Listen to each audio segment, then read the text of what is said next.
So how's everybody doing today? Good? Your evaluation of the first weeks of the UEFA League. Yeah. Well, Liverpool got a big win yesterday. So Man United lost their opener. So Swansea, huh? Mm-hmm. Rooney had a nice goal to put up. No, football time. I did catch the highlights.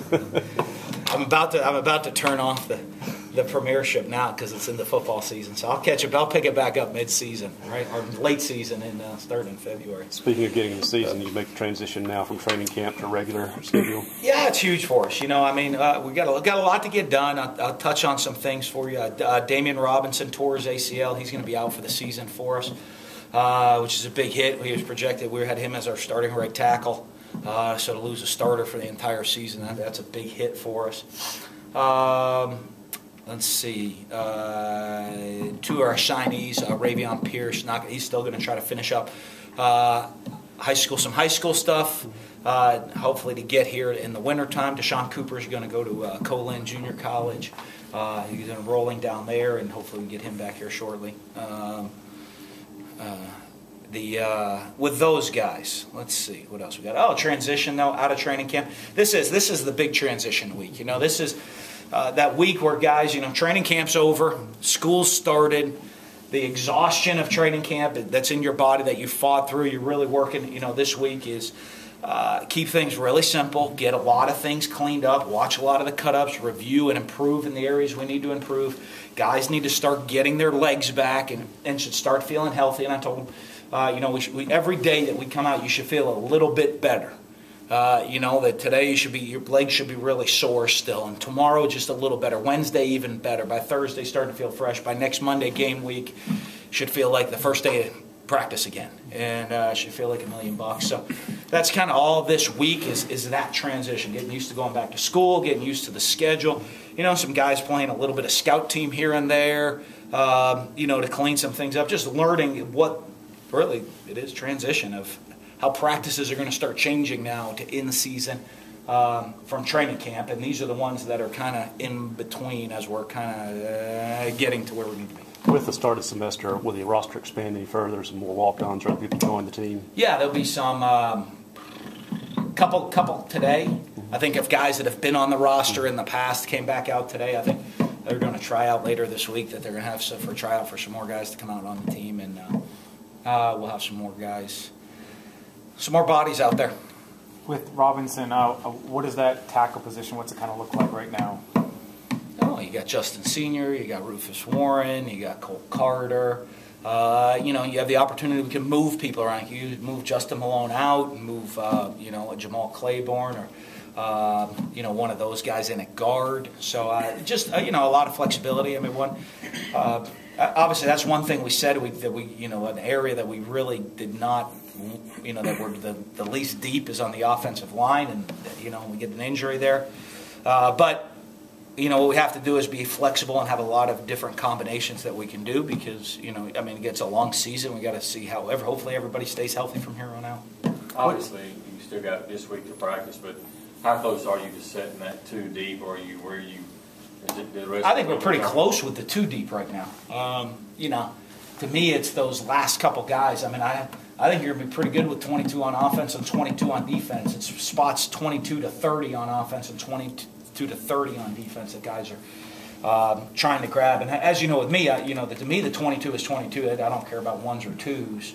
We're getting to the point now. These are the guys going to be playing in the games for us a lot.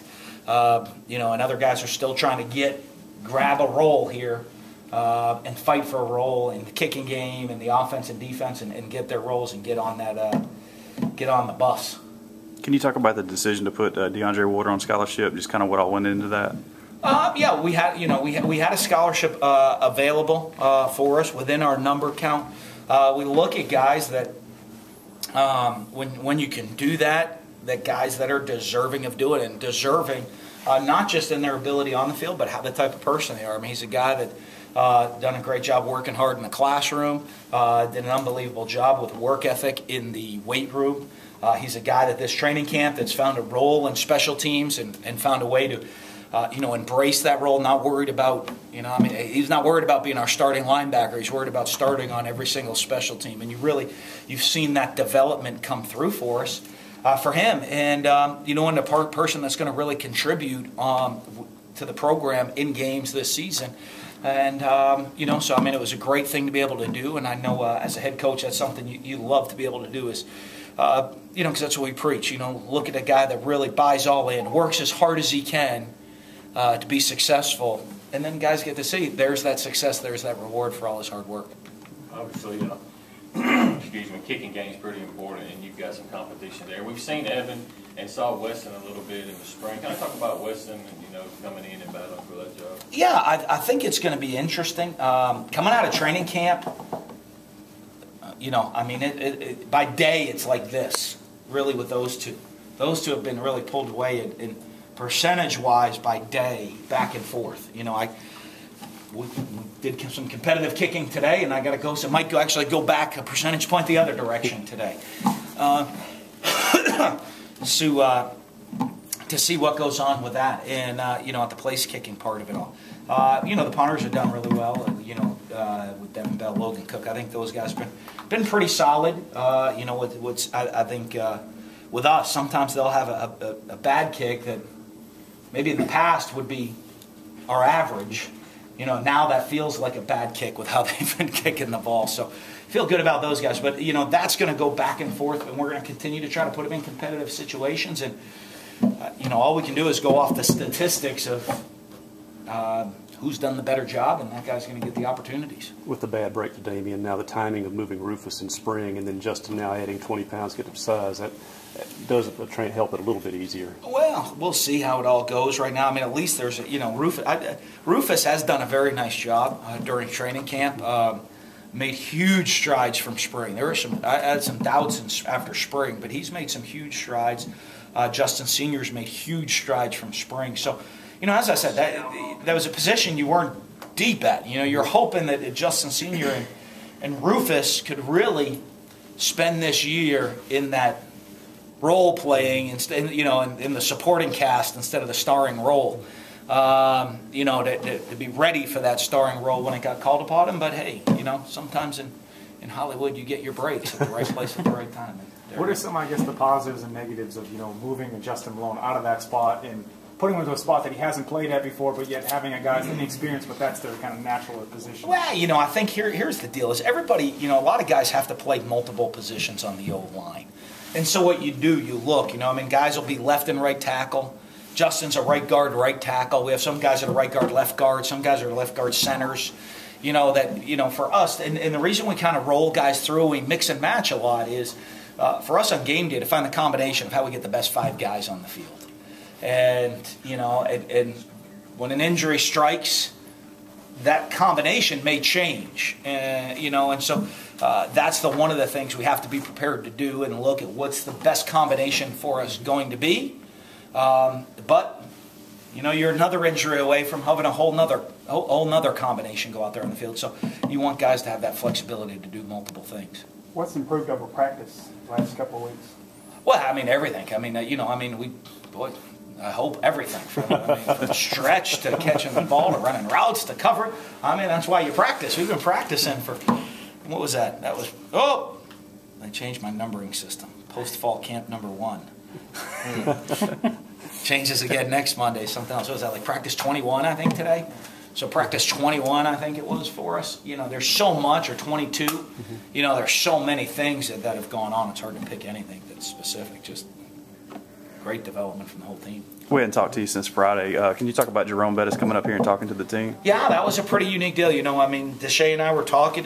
He's got a lot of good friends that have done some special things. And he said, hey, we're looking at doing something cool with the team. And he said, hey, I talked to Drum. He said he'd come up and talk to the team. I said, that's unbelievable. And, it was great. The greatest thing about it, really, he and I and Deshae talked for a couple minutes before he talked to the team, but really minimally, and just said, hey, go talk to the heart about how you got to where you are.